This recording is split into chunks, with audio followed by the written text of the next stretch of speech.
Oi, gente, tudo bem?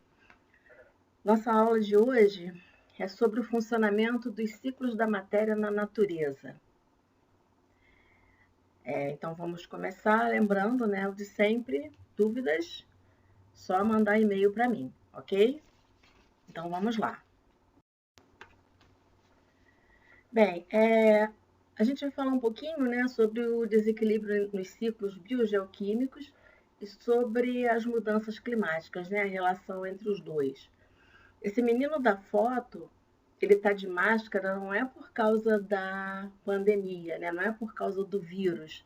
Ele está de máscara por conta da poluição, né? Já há bastante tempo, se vocês pegarem vídeos, reportagens sobre alguma coisa na China, né? Vocês vão observar que as pessoas na rua elas andam de máscara, né? Por conta da poluição.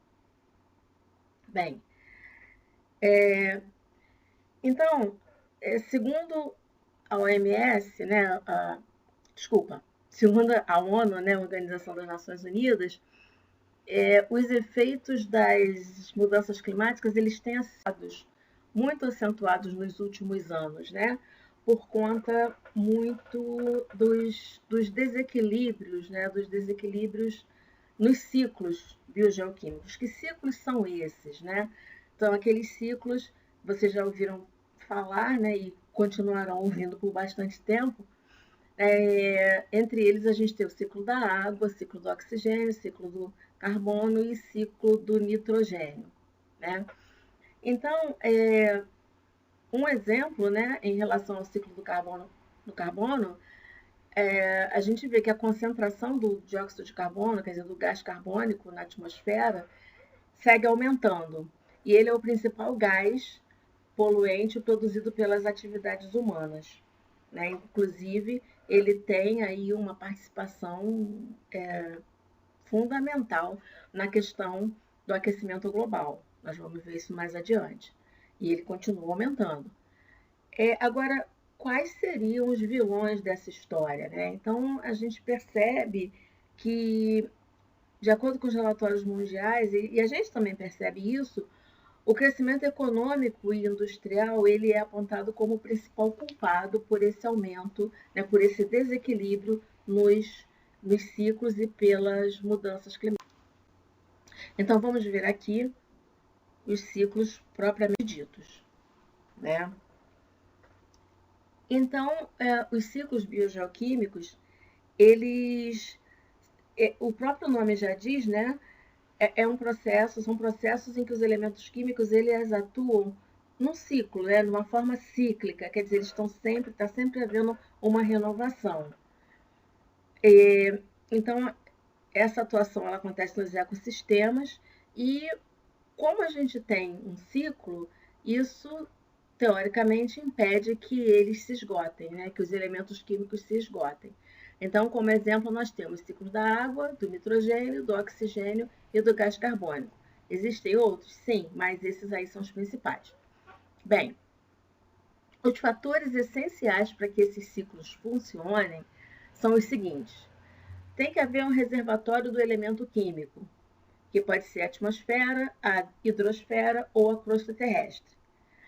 Eles têm que estar presentes nos seres vivos, né? Ou seja, tem que haver a presença de seres vivos para que esses ciclos aconteçam, né? Até porque como eu falei, esses elementos eles estão presentes nos seres vivos, então para que o ciclo aconteça, os seres vivos têm que estar presentes aí no ciclo. E tem que haver condições mínimas, né, que permitam a movimentação e a transformação desse elemento químico no ambiente e no corpo dos seres vivos. Então, existem esses fatores que contribuem e que são essenciais para que os ciclos funcionem. Esses elementos químicos, eles são medidos, né? São medidos pelos institutos de pesquisa. Então, por exemplo, no caso do ciclo do carbono, né? Os níveis de gás carbônico no ambiente, o teor de oxigênio dissolvido nos ecossistemas aquáticos, isso daí tudo é medido periodicamente.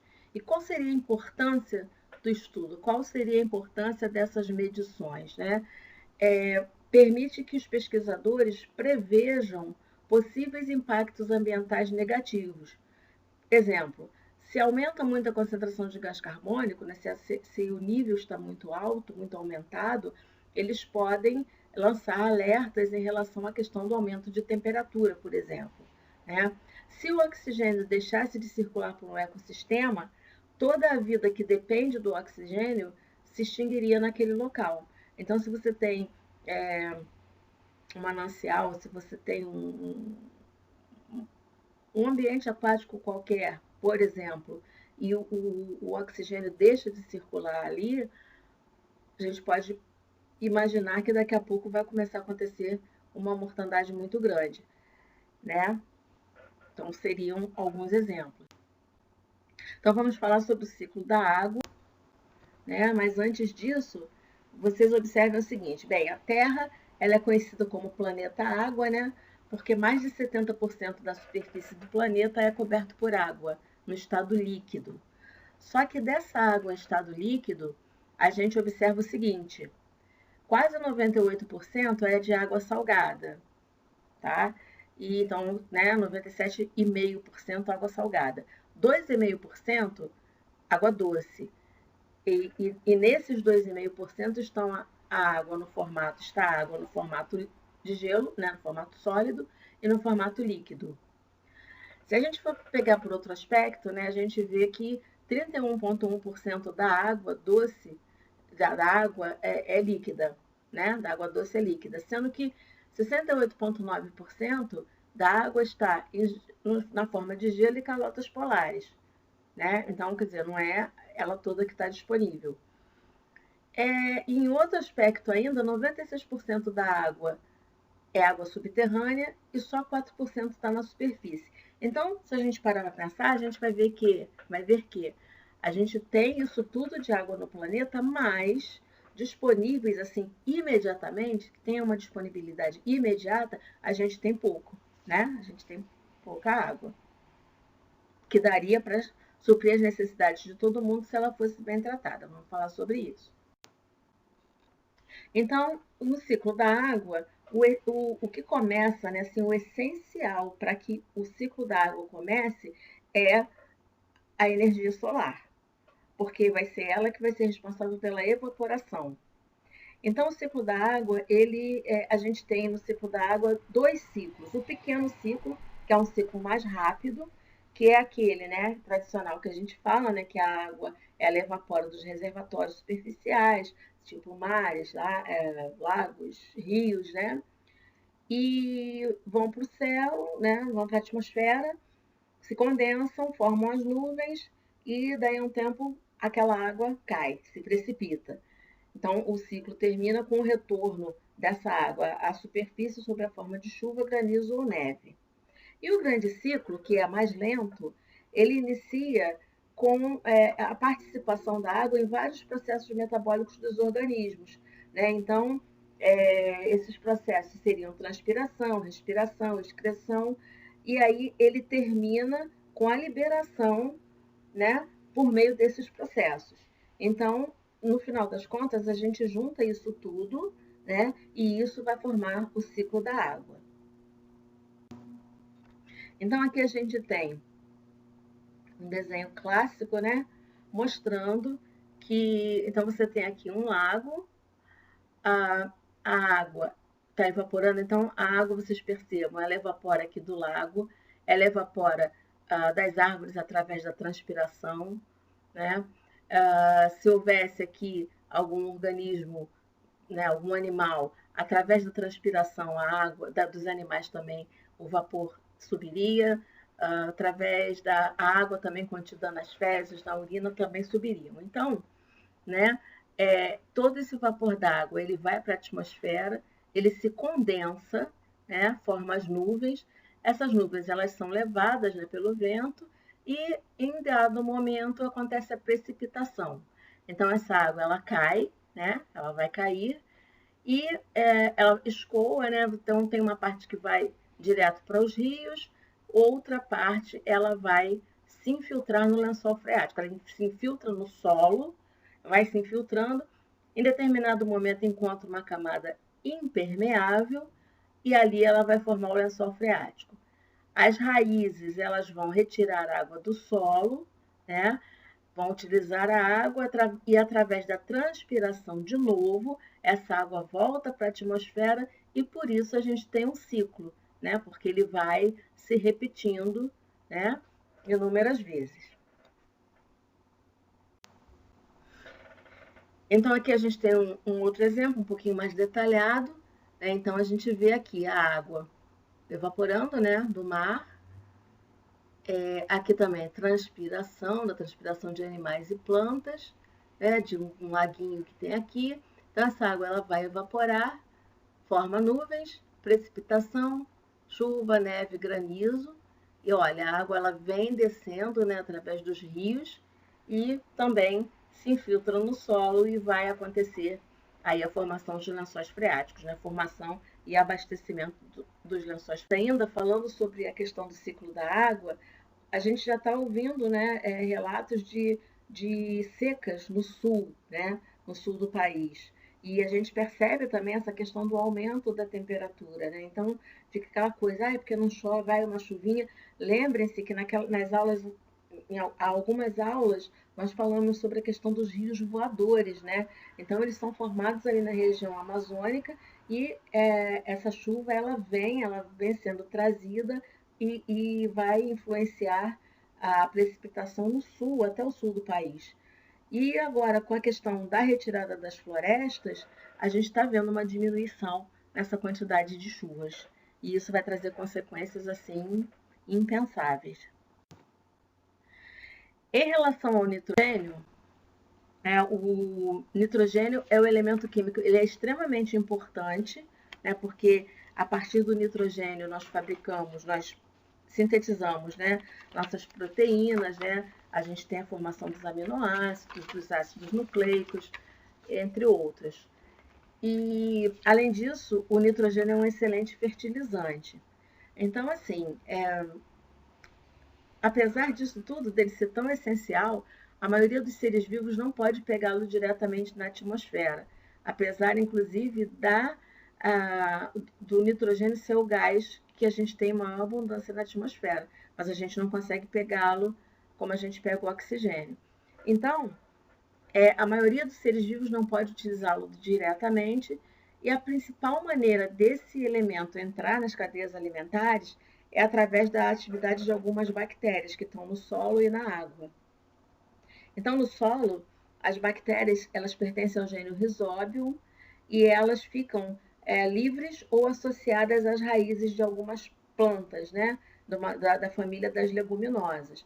Então, a gente tem como exemplos, né, feijão, soja, ervilha, amendoim, que são plantas que pertencem a essa família, a esse grupo. E essas bactérias elas fixam nitrogênio. Então, existe uma relação entre esses organismos, né? Elas ficam nos nódulos das raízes, principalmente, elas fornecem compostos nitrogenados para a planta e, em troca, né, elas pegam o açúcar, os açúcares que são produzidos pela planta. Então, a planta produz açúcares na fotossíntese, as bactérias pegam esse açúcar e as bactérias elas fixam o nitrogênio e as plantas pegam esse nitrogênio. Então, a partir do consumo dessas plantas, os animais herbívoros ou onívoros obtêm esse alimento. E os carnívoros, comendo esses animais herbívoros, também obtêm esse elemento, tá? O nitrogênio. Então, a gente tem aqui um esquema, né, mostrando o ciclo do nitrogênio. O nitrogênio está presente na atmosfera, ele vai ser, então, captado, né? As descargas elétricas, elas também ajudam bastante nessa questão do ciclo do nitrogênio. Nós vamos ter bactérias fixadoras de nitrogênio que vão pegar esse nitrogênio, né? E vai acontecer, o que acontece? Elas vão então fixar esse nitrogênio.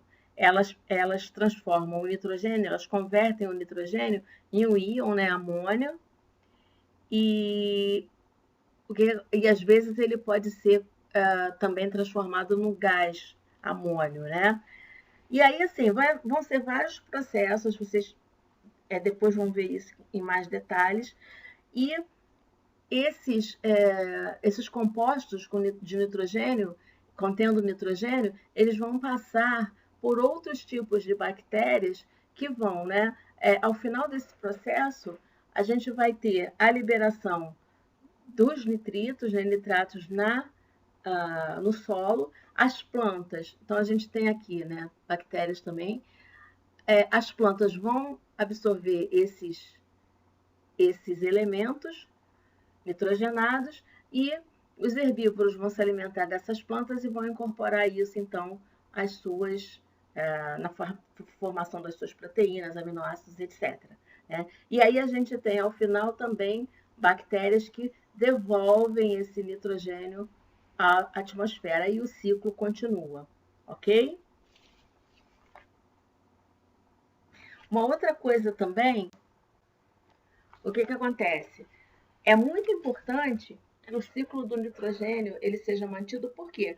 Porque nos ecossistemas agrícolas, né, não só nos agrícolas, mas também florestas, etc., ele é responsável pela fertilização natural do solo.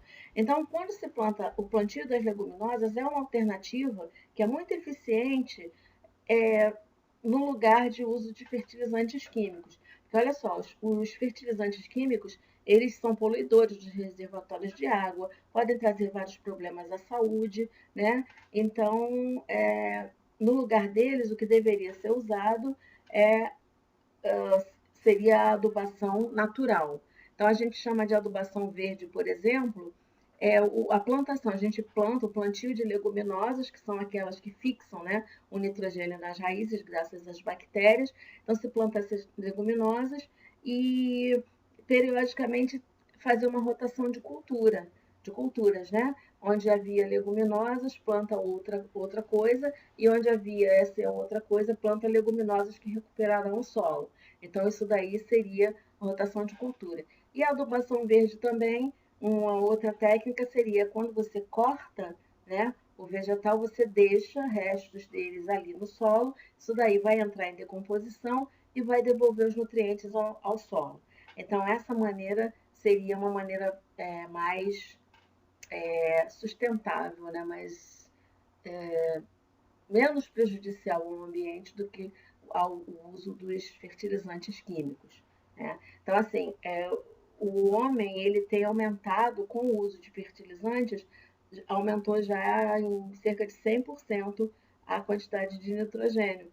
Só que não, o ciclo ainda se mantém, mas a gente tem que tomar cuidado com isso. Bem, em relação ao oxigênio e o carbono, um ciclo acaba se fundindo ao outro, né?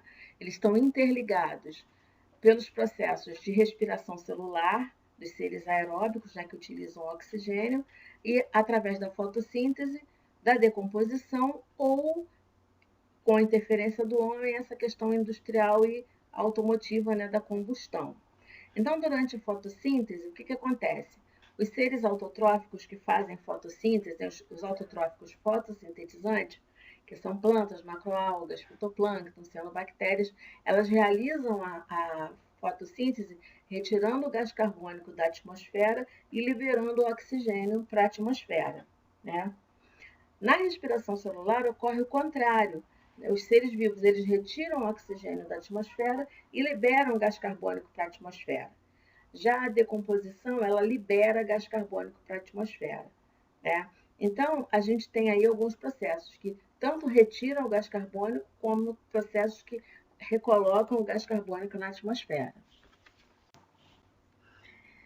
Então, aqui, a gente tem, né, o esquema do ciclo, o fitoplâncton produzindo oxigênio, né? Então ele na fabricação da glicose, como um dos produtos finais, né, que ela dispensa, seria o oxigênio, que elas dispensam, né, então oxigênio. Então nós temos a fotossíntese realizada pelo fitoplâncton e a fotossíntese realizada pelas plantas, né, terrestres. Então a gente tem o oxigênio sendo liberado, esse oxigênio ele vai ser utilizado pelos seres vivos aeróbicos na respiração, né? E aí através da respiração, depois vai ser de novo liberado gás carbônico na atmosfera. E aí esse gás carbônico vai ser absorvido pelo fitoplâncton, pelas plantas, vai haver fotossíntese, liberação de oxigênio depois, né, por conta da produção de glicose, e o ciclo continua, né? Além disso, além desse gás carbônico liberado pelos processos naturais, nós temos aqui a emissão industrial de gases, né? Emissão também por conta de carros. E uma coisa importante que nós temos também aqui, a decomposição, ela também libera gás carbônico. E então, assim, quando os organismos morrem, né? Aqui está representada o processo de formação de combustíveis fósseis. Então, como é que isso acontece? A gente teve há alguns milhares de anos, a formação dos fósseis, né? De acordo, então, assim, o fóssil, como é que ele se forma? Isso vai depender das condições do ambiente, condições de pressão, de temperatura, do solo, que vão levar à formação dos fósseis. Então, isso foi há muito tempo atrás. A gente hoje não tem essas condições, essas mesmas condições ambientais. Então, esses fósseis se formaram e eles tinham carbono no seu interior, né? Esses organismos tinham carbono. Então, quando você queima gasolina, quando você queima derivados de petróleo ou carvão mineral, o que acontece? Você está liberando a energia daqueles compostos que estavam ali. E você está queimando o quê? Você está liberando o carbono, o gás carbônico que estava preso ali naquele combustível, naqueles indivíduos. E daí a questão, né, que se fala tanto na queima de combustíveis fósseis, que se pede muito que haja uma redução no uso desse tipo de combustível, porque isso está levando ao aumento das temperaturas, está contribuindo, né? Então, assim, além da respiração e da fotossíntese, o oxigênio e o gás carbônico têm uma importância muito grande por conta, por exemplo, no caso do oxigênio, ele participa da formação da camada de ozônio. E a camada de ozônio é extremamente importante na filtração, né, de parte da radiação ultravioleta.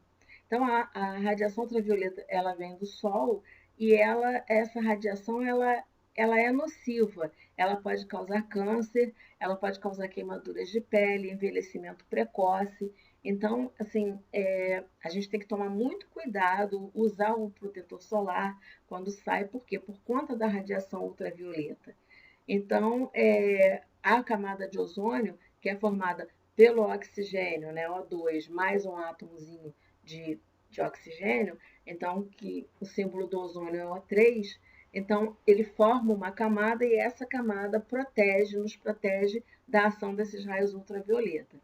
Então, a gente tem que ter muito cuidado e existem muitos gases, né, aerossóis, como os CF6, produtos também liberados na fabricação do isopor, que são os principais responsáveis pela destruição dessa camada.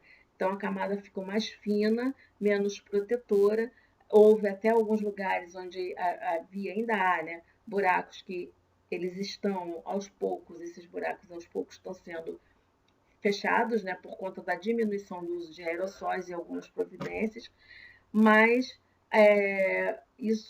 essa camada ela ficou menos protetora para os seres vivos. Então, tanto que hoje é proibido o uso dos CF6 para evitar agressões à camada de ozônio. E um outro aspecto importante agora em relação ao gás carbônico é porque o gás carbônico é um dos gases do efeito estufa.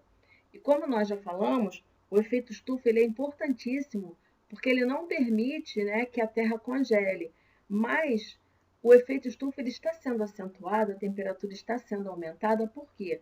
Porque conforme a gente aumenta a quantidade de gás carbônico na atmosfera, a camada ela vai ficar mais grossa, consequentemente, ela vai reter mais o calor. Então, vai aumentar o efeito estufa, levando ao aquecimento global. Então, esse aumento das emissões do gás carbônico, elas vêm principalmente por meio da queima de combustíveis fósseis, né, que são o petróleo, o gás mineral e o carvão mineral e o gás natural. Então, isso aí é uma coisa também que tem que ser vista, né? Bom, então por hoje é só. E vamos lá, né? Mais uma vez eu lembrei, se você puder, fique em casa, porque a gente ainda está em plena pandemia, então se não, não é hora de passeio, só saia de casa se você realmente precisar. Até a próxima!